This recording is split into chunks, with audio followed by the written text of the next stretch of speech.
నమస్తే, welcome to our channel. నేను మీ పద్మావతి. ఈ రోజు మనతో పాటు ప్రముఖ ఆధ్యాత్మికవేత్త మరియు వాస్తు జ్యోతిష్య పండితులు శేషగిరిరావు గారు ఉన్నారు. మరి ఆయనతో మాట్లాడి వృశ్చిక రాశి వారికి ఉగాది నుంచి ఉగాది వరకు ఎటువంటి ఫలితాలు ఉండబోతున్నాయని తెలుసుకునే ప్రయత్నం చేద్దాం.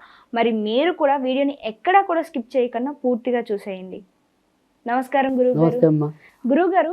ఉగాది నుంచి శ్రీ విశ్వావసునామ సంవత్సరం అనేది మొదలవబోతుంది. అయితే వృశ్చిక రాశి వారికి ఏ రంగాల్లో ఉన్నవారికి ఎటువంటి ఫలితాలను తెచ్చిపెడుతుంది, దాంతోపాటుగా కొత్తగా వివాహం చేసుకోవాలనుకున్నా, లేకుంటే పిల్లలు కావాలి అనుకున్నా సరే, లేదు విద్య ఉద్యోగ రంగాల్లో కూడా ఎటువంటి ఫలితాలను ఇవ్వబోతుంది అంటారు? తప్పకుండా మనకి వృశ్చిక రాశి వాళ్ళకి కూడా అంటే ఆదాయం అనేది కొద్దిగా తక్కువ ఉంది, వ్యయం చాలా ఎక్కువ ఉంది. సో తర్వాత రాజ్యపూజ్య అవమానాల్లో మాత్రం రాజ్యపూజ్యం ఎక్కువ ఉంది, అవమానము తక్కువే ఉంది. అంటే ఇక్కడ ఆదాయం ఏమో కేవలం 2 ఉంది, వ్యయం మాత్రం 14 ఉంది. సో రాజ్యపూజ్య అవమానాల్లో రాజ్యపూజ్యం 5 ఉంది, అవమానం 2 ఉంది. కానీ ఇది ఈ ఆదాయ వ్యయాలని పక్కన పెడితే గత 2 ఏళ్లతో పోలిస్తే వృశ్చిక రాశి వాళ్ళకి ఇప్పుడు కొద్దిగా మంచి రోజులు ప్రారంభం అవుతాయనే చెప్పాలి. ఎందుకని అంటే కనుక ఒకటి మనకి మకర, తర్వాత కుంభం, మీనం, ఈ మూడింటికి ఏం నడిచేది అనేది నడుస్తుంది ఈ ఉగాదికి ముందు. తర్వాత వచ్చేప్పటికి కర్కాటక రాశికి అష్టమ శని నడుస్తుంది, ఈ వృశ్చిక రాశికి అర్ధాష్టమ శని నడుస్తుంది. సో ఇప్పుడు ఈ ఉగాది నుంచి మకర రాశికి ఏం నడిచని నుంచి విముక్తి లభించింది, కర్కాటక రాశికి అష్టమ శని నుంచి విముక్తి లభించింది, ఈ వృశ్చిక రాశికి ఇప్పుడు అర్ధాష్టమ శని నుంచి విముక్తి లభించింది. కనుక గత 2-2.5 ఏళ్ళుగా వీళ్ళు పడుతున్న శోభ ఏదైతే ఉందో అందులోంచి కొంత ఉపశమనం లభించటం. అంటే అప్పుడే కొత్తగా వ్యాపారాల్లోకి వచ్చి దెబ్బతిన్న వాళ్ళు ఈ 2-2.5 ఏళ్ళలోనే ఎక్కువ ఉన్నారు వృశ్చిక రాశిలో. తర్వాత చదువులు అప్పటిదాకా బాగా చదివిన వాళ్ళు సరైన పర్సంటేజీలు లేక ఇబ్బంది పడుతున్న వాళ్ళు కూడా ఇప్పుడు ఎక్కువ ఉన్నారు. తర్వాత మరి ముఖ్యంగా అతి కష్టమైన ఈ CA చదువు ఎంచుకునే వాళ్ళు కూడా ఈ వృశ్చిక రాశిలో ఎక్కువ మంది ఉంటారు. వాళ్ళు కూడా కొంత ఇబ్బంది పడటం అనేది సరిగ్గా సాక. కనుక ఇక్కడి నుంచి చూసినప్పుడు ఏంటంటే క్రమంగా వారు ఎంచుకున్న రంగాలు ఏవైనప్పటికీ విద్యారంగం అయితే ఏ విద్య అనేది దాంట్లో కొంత ముందుకు రావటం అనేది, తర్వాత మరి ఉద్యోగాలు లేక సతమతం అవుతున్న వాళ్ళు ఉన్నారు. ఆ రకంగా కొత్తగా ఉద్యోగ అవకాశాలు లభించడానికి కూడా వీరికి ఈ ఏడాది బాగానే ఉంది. అందుకని కొద్దిగా మొదట్లో కొంత జోరు తక్కువ ఉన్నప్పటికీ కూడా గత 2-2.5 ఏళ్ళతో పోలిస్తే ఖచ్చితంగా ఉపశమనం ఉంది. మొదట ఉండే కొద్దిగా ఒక 2-3 నెలలు కొద్దిగా ఇంకా నెమ్మదిగా ఫలితం ఉన్నప్పటికీ కూడా ఇంచుమించుగా మనకి జూలై వచ్చేప్పటికి వీళ్ళకి కూడా చాలా మంచి అదృష్టం పడుతుంది. సో డే బై డే అభివృద్ధిలోకి వచ్చేది అయితే ఈ వృశ్చిక రాశి ఈ ఏడాది ఎక్కువ ఉంది. రాత్రికి రాత్రి చాలా బాగుంటుందని మనం చెప్పం, కానీ ఖచ్చితంగా నెమ్మదిగా వీళ్ళకున్న ఒక్కొక్క సమస్యని అధిగమించి ముందుకు వస్తారు. అంటే ఏదైతే మరి ఒక వాహన ప్రమాదం ఏదో జరిగి ఓ పట్టణం రికవరీ అవ్వలేదు అనుకోండి శరీరం, ఇప్పుడు రికవరీ బిగిన్ అవుతుంది. సో అక్కడి నుంచి మనకి బాడీ కంట్రోల్లోకి రావటం అనేది ఉంటుంది. అయితే ఇంట్లో కూడా ఈ ప్రమాదాల స్థాయి తగ్గిపోతుంది.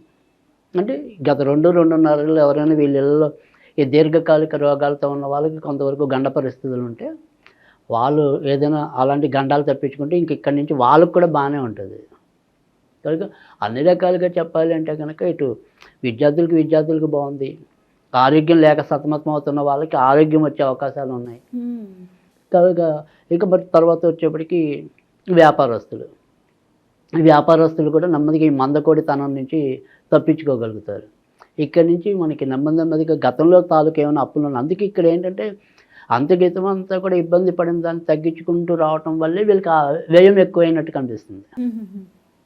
సో ఎందుకంటే ఆదాయం ఎంత వచ్చినా కానీ అంతగీతం మనం అంత అప్పులు చేసో ఇబ్బంది పడే వచ్చాం మనం ఈ 2-2.5 ఏళ్ళు.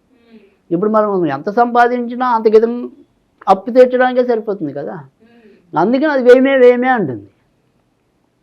సో మనం వాస్తవంగా ఆలోచించినప్పుడు అదే అనమాట పరిస్థితి. వీళ్ళు ఎక్కడొక్కడ చేపదులు తీసుకురావడం, పాపం ఉద్యోగాలు లేక ఒకసారి ఏడాదికి అల్లాడిన వాళ్ళు కూడా చాలామంది ఉన్నారు నా అనుభవంలో. కనుక అలాంటి వాళ్ళందరికీ కూడా ఇప్పుడు కొంత మార్గనిర్దేశకత్వం జరగటం అనేది, పలానా నీకు ఇది ఈ మార్గం బాగుంది నువ్వు వెళ్ళు అని ఒక ప్రబోధం. సో ఆ రకంగా వీళ్ళు బయటపడటం అనేది కూడా జరుగుతుంది. తర్వాత వచ్చేప్పటికి ఈ శుక్రుడు ఇప్పుడు ప్రస్తుతం పంచమంలో ఓర్చలో ఉన్నాడు. తర్వాత వచ్చేప్పటికి గురుడు పంచమాధిపతి ఇప్పటికే వివాహస్థానంలో ఉన్నాడు. అంటే గత ఏడాది నుంచి ఇంచుమించుగా రేపు జూన్ వరకు, అంటే ఇంచుమించుగా గత ఏడాది మే నుంచి ఈ ఏడాది జూన్ వరకు ఈ రాశిలో పుట్టి ప్రేమ పెళ్ళి కోసం వేచి ఉన్న వాళ్ళు ఎవరైనా ఉంటే ఇప్పటికీ ఇంకా ఛాన్స్ ఉంది ప్రేమ పెళ్ళి అవ్వడానికి. అంటే గత ఏడాది నుంచి ప్రయత్నిస్తున్నా కూడా ఇంకా అల్లాడుతున్న వాళ్ళు ఉన్నారనుకోండి, ఖచ్చితంగా ఈ ఏడాది అయితే అయిపోతుంది. సో ప్రేమ పక్షులకి ఎక్కువ ఊరట లభిస్తుంది, మామూలు సంప్రదాయబద్ధ పెళ్ళి వాళ్ళకన్నా కూడా. సో ఆ ప్రేమ మార్గంలో ఉన్న వాళ్ళకైతే మాత్రం తప్పకుండా రైలు పట్టాలు ఎక్కుతుంది. సో కొంత వీరి గమ్యస్థానానికి చేరుకోవటం అనేది అయితే కనిపిస్తుంది. తర్వాత ఇప్పటికి ఏదైనా సరే ఈ వృశ్చిక రాశి ఒకటి, మేష రాశి ఒకటి వీళ్ళకి షార్ట్ టెంపర్ అనేది, కర్కాటక రాశి అనేది సడన్ ఎమోషన్ అనేది. వీళ్ళకి ఈ వృశ్చిక రాశిలో గత ఏదైనా సరే మనకి మంచి టైం నడవలేదన్నాం కదా, గత 2-2.5 ఏళ్ళుగా ఏమైనా సరే చిన్న చిన్న నేరాల్లో ఇరుక్కున్న వాళ్ళు, క్షణికావేశంలో అలాంటి నేరాల్లో ఇరుక్కున్న వాళ్ళకి కూడా ఇప్పుడు ఉపశమనం లభిస్తుంది. సో వాటి నుంచి క్రమంగా బయటకు రాగలుగుతారు, వాళ్ళ మీద ఉన్న కేసులు మాఫీ చేయబడతాయి లేదా పరిష్కారం లభిస్తాయి. కనుక ఎలా చూసినప్పటికీ కూడా వృశ్చిక రాశి వాళ్ళకి ఇది మంచి టైంగానే చెప్పాలి. బట్ అంచెలంచెల మంచి అనుకోండి అంతే. అది ఒకేసారి తీసుకొచ్చి మనకి కంచంలో వడ్డించినట్టు కాదు పదార్థాలన్నీ. సో ఒక్కొక్కటి మాత్రం జయించుకొస్తారు. అందుకైతే ఉన్న సమస్యలు ఒక్కొక్కటే మనం పరిష్కారం చేసుకుంటూ రాగలుగుతాం. తర్వాత వీరి యొక్క సంతానం కూడా అభివృద్ధి సాధించడం అనేది ఉంటుంది. అంటే తర్వాత చదువు ఏదైతే ఉంటుందో ఆ చదువుల్లోకి వీళ్ళు బ్రేక్ లేకుండా ముందుకెళ్ళగలుగుతారు వీళ్ళ సంతానం. కనుక ఆ రకమైన మంచి కూడా పెరిగే అవకాశాలు చాలా ఎక్కువ కనిపిస్తున్నాయి. ఇక ఏదైనా సరే ఇబ్బంది ఏంటి అంటే కనుక వీళ్ళకి ఇందాక మనం చెప్పుకున్నాం తొందర అనేది. ఆ తొందర అనేది జరుగుతుంది క్రమంగా. మంచి మీకు ఇప్పటికిప్పుడే లేడికి లేచింది ప్రయాణం అన్నట్టుగా సాగాలంటే అవదు. సో కొద్దిగా సంయమనం పాటించి కొద్దిగా ఓర్పు చూపండి, ఖచ్చితంగా మీకు విజయం లభించడం అనేది ఉంటుంది. సో ఈ ఏడాది నెమ్మదిగా మీకు పరిష్కారం అవుతుంది. అది వచ్చే ఏడాదికి ఇంకా మంచిలోకి వెళ్తారు. సో దానికి ఒక శంకుస్థాపన అనేది ఈ ఏడాది, భవన నిర్మాణం ఎంజాయ్మెంట్ అనేది వచ్చే ఏడాది. అయితే గురువు గారు కొంచెం వీరికి అధిక కోపం అనేది ఉంటుంది అని చెప్పడంతో పాటుగా కొంచెం ఆదాయ విషయాల్లో కూడా కొంచెం ఖర్చులు ఎక్కువ ఉన్నాయని చెప్పారు. అయితే వీటన్నిటి నుంచి కొంచెం ఉపశమనం పొంది మంచిగా ఉండాలి అంటే కనుక ఎటువంటి పరిహారాలు చేసుకోవాలంటారు? తప్పకుండా వీరికి ఈ ఏడాది అంతా కూడా కొద్దిగా లక్ష్మీదేవికి సంబంధించిన పూజలు అనేవి చాలా మంచి చేయటం అనేది ఉంటుంది. తర్వాత వచ్చేప్పటికి ఏంటంటే ఏదైనా సరే శుక్రవారాల పూట మనం యాలకులు వేసినది అన్నపర్వాణం, అంటే ఉత్తి ప్లేన్ చీరాన్నం కాకుండా దాంట్లో కొద్దిగా యాలకులు వేయాలి. యాలకులు వేసిన చీరాన్నాన్ని కొద్దిగా శుక్రవారాల పూట అప్పుడప్పుడు లక్ష్మీదేవికి నివేదన చేయటం అనేది మంచి చేస్తుంది.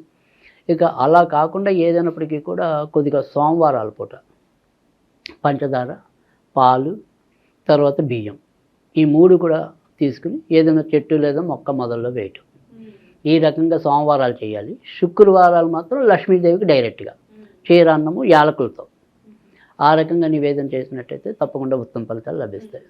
చాలా చక్కగా వివరించారు గురుగారు. అయితే వృశ్చిక రాశి వారికి ఎటువంటి పరిహారాలు చేసుకోవడం వల్ల మంచి చక్కటి శుభ ఫలితాలు జరుగుతాయనేది చాలా చక్కగా వివరించారు. ధన్యవాదాలు.